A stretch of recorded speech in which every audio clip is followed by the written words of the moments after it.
श्री कृष्णाय नमः। भगवान श्री कृष्ण बोले, देखो अर्जुन, बुद्धि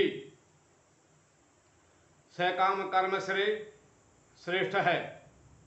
जब यह बात बताई तब आगे तीसरे अध्याय में भगवान श्री कृष्ण ने कर्म योग के संबंध में अर्जुन को समझाना प्रारंभ किया है।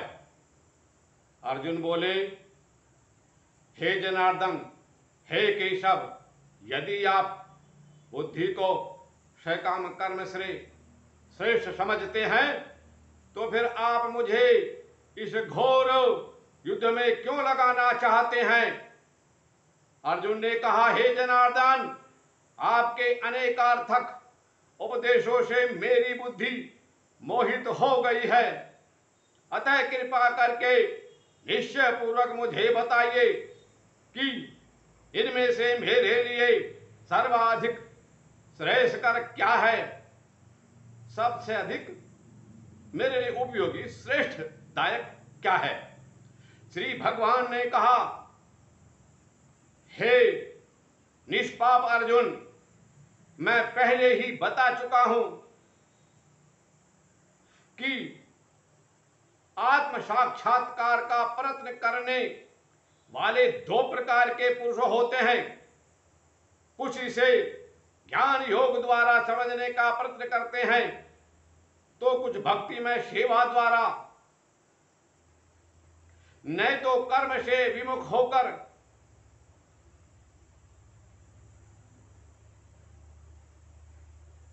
कोई फल से छुटकारा पा सकता है और न केवल संन्यास से सिद्धि प्राप्त की जा सकती है।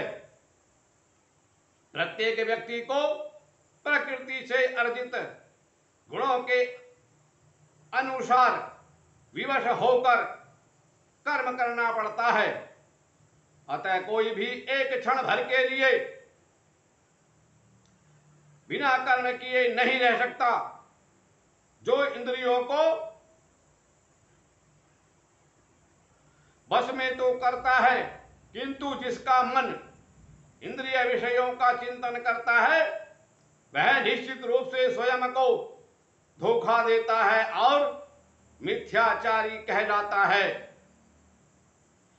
दूसरी ओर यदि कोई निष्ठावान व्यक्ति अपने मन के द्वारा कर्मेंद्रियों को बस में करने का प्रयत्न करता है और बिना किसी आसक्ति के कर्मयोग यानी कृष्ण भावनामृत में प्रारंभ करता है तो वह अति उत्कृष्ट है। अपना नियत कर्म करो, क्योंकि कर्म न करने की अपेक्षा कर्म करना श्रेष्ठ है। कर्म के बिना तो शरीर का निर्वाह भी नहीं हो सकता। श्री विष्णु के लिए यज्ञ करने में कर्म फल चाहिए, अर्थात भगवान विष्णु के लिए जो कर्म किया जाता है वह यज्ञ रूप में ही होना चाहिए। अन्यथा कर्म के द्वारा इस भौतिक जगत में बंधन उत्पन्न होता है। अतः हे कुंती पुत्र, उनकी प्रसन्नता के लिए अपने नियत कर्म करो। इस तरह तुम बंधन से सदा मुक्त हो जाओगे। सृष्टि के आरंभ में समस्त प्राणियों के प्रजापति ने विष्णु के लिए यज्ञ मनुष्यों तथा देवताओं की संततियों को रचा और उनसे कहा, तुम इस यज्ञ से सुखी रहो, क्योंकि इसके करने से तुम्हें सुखपूर्वक रहने तथा मुक्ति प्राप्त करने के लिए समस्त वांछित वस्तुएं प्राप्त हो सकेंगी। यज्ञों के द्वारा प्रसन्न होकर देवता तुम्हें भी प्रसन्न करेंगे और इस तरह मनुष्यों तथा देवताओं के मध्य सहयोग से सबों को संपन्नता प्राप्त होगी। जीवन की विभिन्न आवश्यकताओं की पूर्ति करने वाले विभिन्न देवता यज्ञ संपन्न होने पर प्रसन्न होकर तुम्हारी सारी आवश्यकताओं की पूर्ति करेंगे। किंतु जो इन उपहारों को देवताओं को अर्पित किए बिना भोगता है वह निश्चित रूप से चोर है। भगवान के भक्त सभी प्रकार के पापों से मुक्त हो जाते हैं, क्योंकि वे यज्ञ में अर्पित किए भोजन अर्थात प्रसाद को ही खाते हैं। अन्य लोग जो अपने इंद्रिय सुख के लिए भोजन बनाते हैं वे निश्चित रूप से पाप खाते हैं।